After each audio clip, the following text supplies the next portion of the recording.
నమస్తే. ఇన్నాళ్ళు నన్ను సపోర్ట్ చేస్తూ, ఎంకరేజ్ చేస్తూ మీ ప్రేమని నాకు అందిస్తున్న ప్రతి ఒక్కరికి కృతజ్ఞతలు. అలాగే ఈ వీడియో కూడా ఖచ్చితంగా మీకు ఉపయోగపడుతుంది. లైక్, షేర్ అండ్ సబ్స్క్రైబ్ చేసి మీ సపోర్ట్‌ని నాకు అందించండి. అలాగే ఈ వీడియో పట్ల మీకున్న అభిప్రాయాన్ని కామెంట్ సెక్షన్‌లో కామెంట్ చేసి తెలియజేయండి. ఇప్పుడు వీడియోని చూద్దాం. జ్యోతిష్య శాస్త్రం ఒక అద్భుతం. వేదాంగమైన జ్యోతిష్య శాస్త్రం అనేటువంటిది మానవ జీవన గమనానికి ఒక వరం. జ్యోతిష్య శాస్త్రం నీ జీవితంలో వెలుగునింపే ఒక భాష. ఆ భాష నీకు అర్థమైతే ప్రకృతి నీతో మాట్లాడుతుంది. అస్ట్రాలజీ నేర్చుకోవాలి అనుకునే వారికి అద్భుత అవకాశం. మురళీధర శర్మ గారి అస్ట్రాలజీ క్లాసెస్ అతి త్వరలో మొదలు కాబోతున్నాయి. 100% జాబ్ గ్యారంటీ. వివరాల కొరకు సంప్రదించండి. నమస్తే, వెల్కమ్ టు అవర్ ఛానల్. నేను పద్మిని. ప్రస్తుతంతో పాటు ప్రముఖ ఆధ్యాత్మికవేత్త, ప్రముఖ న్యూమరాలజిస్ట్, లక్ష్మీ నరసింహస్వామి ఉపాసకురాలు శ్రీమతి స్రవంతి గారు మనతో పాటు ఉన్నారు. మాట్లాడతాం. నమస్తే అక్క. నమస్తే పద్మిని. ఎలా ఉన్నారు అక్క? బాగున్నాను అక్క. Busy life. కొత్త ఇంటికి వెళ్ళిపోయారా? ఎలా ఉంది ఇంట్లో అంతా? బాగుంది, ప్రశాంతంగా ఉంది. అమ్మాయి మన ఇంటికి మనం వచ్చేసామని ఎట్టకేలకు. ఆల్ సెట్ అయితే సామాన్ సర్దాలి. మనసు ప్రశాంతంగా ఉంది. పెద్ద పెద్ద సామానే కొంచెం బిగ్గెస్ట్ టాస్క్ అది. రైట్ అక్క. ఒక ఇంట్లో ప్రధానమైన పాత్రను పోషిస్తుంది నార్త్ ఈస్ట్, ఈశాన్యం. ఖచ్చితంగా. అందుకే దేవీ దేవతలకి ఆ ప్లేస్ అనేది ఖచ్చితంగా కేటాయించారు. ఇంకేమీ ఉండటానికి వీల్లేదు. దేవుడు మాత్రమే ఉండాలి ఈశాన్యంలో. స్వామి ఎక్కడైనా ఉంటాడు. ఇక్కడ అక్కడ ఈ మూలేంటి ఆ మూలేంటి అని అన్నప్పటికీ ఒక మూలకి డెఫినెట్ గా, ఒక ప్లేస్ కి డెఫినెట్ గా పవర్ అనేది ఉంటుంది. నిర్దిష్టంగా కేటాయించాల్సినటువంటి ప్లేస్ ఉంటుంది. వాస్తు శాస్త్రం అది ఖచ్చితంగా చెప్తుంది. నార్త్ ఈస్ట్ విషయంలో, ఈశాన్యం విషయంలో మనం ఎలాంటి జాగ్రత్తలు తీసుకోవాలి, ఎట్లా ఉండాలి నార్త్ ఈస్ట్ ప్రాంతంలో?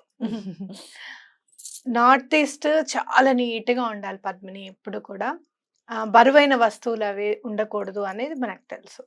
అయితే నార్త్ ఈస్ట్ లో గనక మనం ఎలా ఉపయోగించుకోవాలి, మనం కోరికలు తీరడానికి ఎలా ఉపయోగించుకోవాలి అనే దాని మీద కూడా మనం దృష్టి పెడతాం. అది కూడా అవుతుందా? అది కూడా అవుతుంది. అదే నార్త్ ఈస్ట్ టెక్నిక్ అంటారు అనమాట. దీన్ని మనందరికీ తెలిసిన విషయమే. ఈశాన్యముల బరువు ఉండకూడదు, అలాగే దేవుడి గది మాత్రమే నిర్మాణమై ఉండాలి. ఇవన్నీ కూడా మనం తెలిసిన విషయమే. అయితే నార్త్ ఈస్ట్ టెక్నిక్ అనేది మేనిఫెస్టేషన్లో ఉంది. అంటే కోరికని తీరాలి అని అంటే మనం ఒకటి ఇటుక పేర్చుకుంటూ వెళ్ళి నిర్మించుకోవాలి. ఆ కోరిక తీరడానికి కూడా మనమే కష్టపడాలి. కాబట్టి అది ఎలా మనం కష్టపడాలి అనే దాని మీద మనం పెడితే గనక నార్త్ ఈస్ట్ టెక్నిక్ అనేది మనం ఫాలో అవుతే జీవితంలో ఖచ్చితంగా పని అవుతుంది. అయితే ప్రధానమైన 5 కోరికలు ఏవైతే ఉన్నాయో మీ జీవితంలో అనేది గుర్తుపెట్టుకోండి, రాసుకోండి చక్కగా. ఎలా రాసుకోవాలి అని అంటే, ఒక పేపర్ మీద బ్లూ కలర్ పెన్తో ఒకటే చిన్న లైన్ లో ఆ కోరిక అనేది రావాలి, క్లుప్తంగా. ఇప్పుడు ఫర్ సపోజ్ ఇల్లు, మాకొక స్వంత ఇల్లు కట్టుకోవాలి. పిల్లల గురించి పిల్లలు అనుకున్నారా? నెక్స్ట్ కోరిక అదే, సొంత ఇల్లు మేము కట్టుకోవాలి. అలాగే మీకు కట్టుకోవాలి అనుకుంటే ఇండిపెండెంట్ హౌస్ ఉందనుకోండి, మేము చక్కగా మంచి ప్లాట్ కొనుక్కొని అక్కడ స్వగృహ నిర్మాణం చేపట్టాలి అనేది ఒకటి. రెండోదేమో పిల్లలు పుట్టడానికి కన్సీవ్ అయ్యాను లేకపోతే ప్రెగ్నెంట్ అయ్యాము అని అలా రాసుకోవాలి. చిన్నగా ఉండాలన్నమాట, చాలా క్లుప్తంగా ఉండాలి, అర్థం చేసుకోవడానికి కూడా ఈజీగా ఉండాలి. ఇలా 5 కోరికలు. అంతే. ఈ నెల నేను 1,00,000 రూపాయల వరకు సంపాదించాను. ఇట్లా 5 కోరికలు మీకు ఏవైతే ఉన్నాయో అవి రాయండి. అక్క, ప్రధానంగా అప్పులు తీరడానికి అయితే ఎలా రాయొచ్చు దాన్ని? అప్పులు తీరడానికి ఎలా రాయొచ్చు అని అంటే, అంటే అప్పు తీరడానికి ఒక 2-3 నెలలు టైం తీసుకోవాలి మనము. 3 నెలల్లో బలానా అప్పు, ఒక 1,00,000 రూపాయలు అప్పు ఉందనుకో, 3 నెలల్లో 1,00,000 రూపాయల అప్పు నేను తీర్చగలిగాను అని చెప్పి రాసుకోండి. అయ్యింది అని రాసుకుంటే తొందరగా అవుతుంది పని. కాబట్టి 5 కోరికలు అలా రాసుకోండి. రాసుకొని ఆ పేపర్ని మీరు నార్త్ ఈస్ట్, ఈశాన్యం వైపు పెట్టండి. దాన్ని మీరు యాక్చువల్గా అయితే గోడకి అతికిచ్చి పెడితే చాలా మంచిది. ఈశాన్యం గోడకి 5 కోరికలు మీరు అతికిచ్చి పెడితే చాలా మంచిది. అలా ఎవరైనా చూస్తారు, తలుపు వెనకాల, తలుపు కవర్ చేసినా పర్వాలేదు. మార్నింగ్ అంటే కవర్ చేస్తాం, నైట్ కవర్ చేయలేం కదా. ఎవరైనా వస్తారు చూస్తారు అని గనక మీకేమన్నా అనిపిస్తే కనుక నేనేం చేస్తాను అంటే ఏదైనా ఫోటో ఫ్రేమ్ లో వెనక వైపు ఫోటో ఫ్రేమ్ లో పెట్టి దాన్ని తగిలించేస్తాను కనపడకుండా. కనపడకుండా. ఇది మనం ఎటువంటి పరిస్థితుల్లోనూ తగిలించాలన్నమాట. అతికించడన్నా అతికించాలి, గోడకా? గోడకి కింద పెట్టేయడం కుదరదు. కింద పెట్టడం కాదు. అక్కడ దేవుడి గది వస్తే దేవుడి గదిలో కూడా దేవుడి గది రూమ్ లో కూడా అతికించుకోండి మీరు చక్కగా. లేదు అంటే దేవుడి గది రూమ్ లో పెట్టేసేయండి, అంటే స్వామి వెనక పెట్టేసేయండి. అది అతికించైనా పెట్టచ్చు, గోడకు అతికించి స్వామి ఫోటో అయినా పెట్టచ్చు. అలా చేస్తే ఎటువంటి పరిస్థితుల్లోనూ 3 months లో కనీసం 3 కోరికలనే నెరవేరుతాయి. బా. ఎందుకు అనంటే నార్త్ ఈస్ట్ ఈశాన్యం వైపు మనం ఇందాక చెప్పుకున్నాం కదా, ఈశ్వరుడు నివసిస్తాడు, భగవంతుడికి కేటాయించిన స్థానం ప్రత్యేకంగా అని మనం చెప్పుకున్నాం కదా. చాలా అట్రాక్టింగ్ జోన్ అన్నమాట. అంటే అక్కడ పని అయిపోయింది అని కనుక మనం రాసి పెడితే ఎటువంటి పరిస్థితుల్లోనూ సబ్ కాన్షియస్ మైండ్కి ఇంకొక 50% ఎక్కువగా చేరడానికి అవకాశం ఉంటుంది. యూనివర్స్ ఇంకొంచెం ఎక్కువగా హెల్ప్ చేయడానికి కూడా అవకాశం ఉంటుంది. కాబట్టి అదొక్కటి మనం అలా రాసేసి అతికించి పెట్టుకుంటే చాలా మంచిది. ఏ రోజు చేయమంటారు? సోమవారం చేస్తే చాలా మంచిది. ఎందుకంటే ఈశ్వరుడికి సంబంధించిన ప్లేస్ కాబట్టి సోమవారం నాడు, లేకపోతే శనివారం నాడు, సాటర్డే. ఈశ్వరుడు అంటే శని భగవానుడికి చాలా ఇష్టం. ఏ గ్రహానికైనా ఈశ్వరుడు అంటే ఇష్టమే. చూసుకుంటే గనక ఇటు రాహుకేతువులకైనా సరే, గురువుకైనా సరే, మీకు బాగా లక్కీ డే ఏది అని అనిపిస్తే గనక ఆ రోజు లక్కీ డే రోజు రాసుకోండి. అయితే రాసిన తర్వాత దానికోసం మనం ఎలా స్ట్రైవ్ చేయాలి అనే దాని మీద కూడా చాలా దృష్టి పెట్టాలి. దృష్టి రాసేసామని వదిలేసాం కాదు, దాని గురించి ఎంతో కొంత కష్టపడాలి. ఇవాళ ఒక చిన్న మ్యాథమెటిక్ క్యాలిక్యులేషన్ చూసాను. 1.00 ఇంటూ 365 వేస్తే అది 365 ఉంటుంది. అదే 1.01 ఇంటూ 365 వేస్తే 377 వస్తుంది ఇంచుమించు.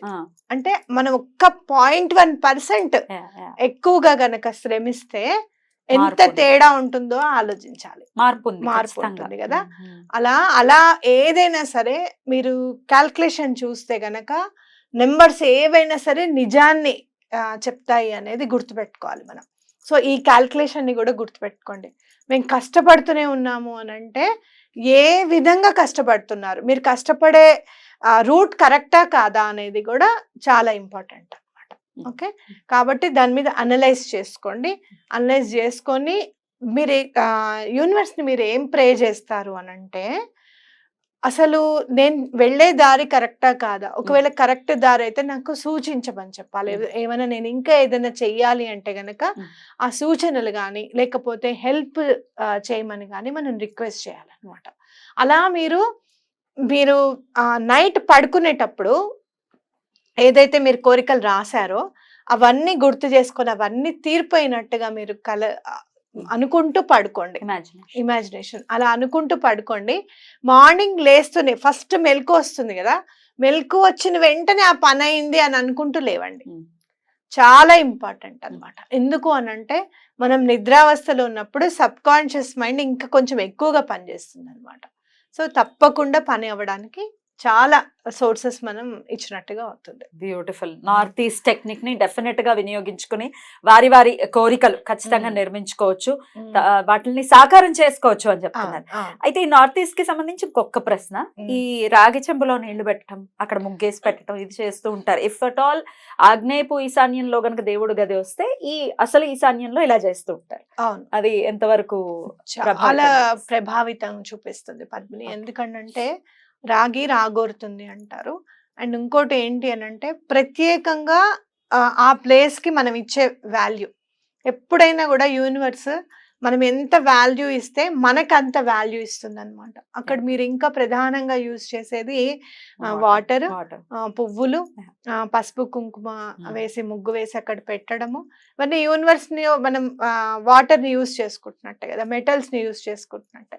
కాబట్టి తప్పకుండా చాలా ఇంపాక్ట్ చూపిస్తుంది. పెట్టుకోవచ్చు అలాగే చాలా. ఆన్ దిస్ నోట్ ఇప్పుడు నాకు సడన్ గా గుర్తొచ్చింది, మ్యూజిక్ డైరెక్టర్ కోటి గారి ఇంటికి వెళ్ళినప్పుడు ఒక పాండ్ కట్టుకుని దాని మీద ఆ ప్రదేశంలో దేవుడి మందిరాన్ని కట్టుకున్నారు వాళ్ళ ఇంట్లో. ఒక అద్భుతమైన డూప్లెక్స్ హౌస్ ఒక పాండ్ లానే కట్టేశారు. చూస్తే మొత్తం వాటర్ మధ్యలో దేవుడి ఇదనమాట. మంచి room. ఐడియా బా, ఎంత బ్యూటిఫుల్ గా ఉందంటే చెప్పలేను. అక్కడి నుంచి అది దాటుకుని ముందుకు వెళ్తే తులసి కోట. అబ్బా ఎంత బాగా కట్టుకున్నారో. సో వాటర్ అనేది డెఫినెట్ గా ఈశాన్యానికి చెప్పి ఉన్నారు, ఈశాన్యంలో ఖచ్చితంగా నీళ్లు ఉండాలి. సో ఇలా అలా పెట్టుకోవచ్చు. పెట్టుకోవచ్చు, చాలా మంచిది. Right. చాలా డివినిటీ లుక్ కూడా ఉంటుంది మన Mm. ఇంటికి. Mm. చాలా డివినిటీ లుక్ వచ్చేస్తుంది. ఒక రోజు పెట్టకపోతే అయ్యో ఇవాళ మనం పెట్టలేదే అని కూడా అనిపిస్తుంది. అయితే ప్రధానంగా 5 కోరికలు గుర్తుకు రావట్లేదు మీకు అనుకుంటే 3 రాసుకోవచ్చు, రాసుకోవచ్చా? 1 రాసుకోవచ్చు. Okay. అయ్యో 5 కోరికలు లేవే అని వెతక్కండి. చాలా ఇంపార్టెంట్ అయినవే రాయండి. Mm. ఇది చాలా ఇంపార్టెంట్ అన్నవే రాయండి. Mm. అది. రైట్ అక్క, అద్భుతమైనటువంటి టెక్నిక్. డెఫినెట్ గా దీన్ని యూటిలైజ్ చేసుకుని చక్కగా ఇది చేసుకుని మన వాళ్ళ కోరికలు తీరాలి. ఖచ్చితంగా ధర్మబద్ధమైనటువంటి అన్ని కోరికలు తీరాలని మనస్ఫూర్తిగా కోరుకుంటూ చాలా బ్యూటిఫుల్ గా ఎక్స్ప్లెయిన్ చేశారు అక్క. కృతజ్ఞతలు. ఇంకోటి డిస్ప్లే చేసేవన్నీ కూడా ధర్మబద్ధమైనవే ఉంటాయి. అవును. అందుకే టెక్నిక్ లో డిస్ప్లే చేయమని. అవునా కదా? అవును, ఆ ధర్మం మనం రాయలేం కూడా, యాక్సెప్ట్ చేయదు కదా. ఇది ఎట్లా? ఎవరైనా లో- చూస్తారని భయం ఉండదు. చూస్తారు, అసలు లోపల నుంచి ఒక వాయిస్ వస్తుంది, నీకు అసలు బుద్ధి జ్ఞానం ఉందా, ఇది రాస్తున్నావు నువ్వు అనే వాయిస్ ఖచ్చితంగా వినిపిస్తుంది. ఆ వాయిసే పరమాత్ముడు. అంతే అంతేనా? అంతే డెఫినెట్ గా. రైట్ అక్క, థ్యాంక్ యూ అక్క, నమస్తే.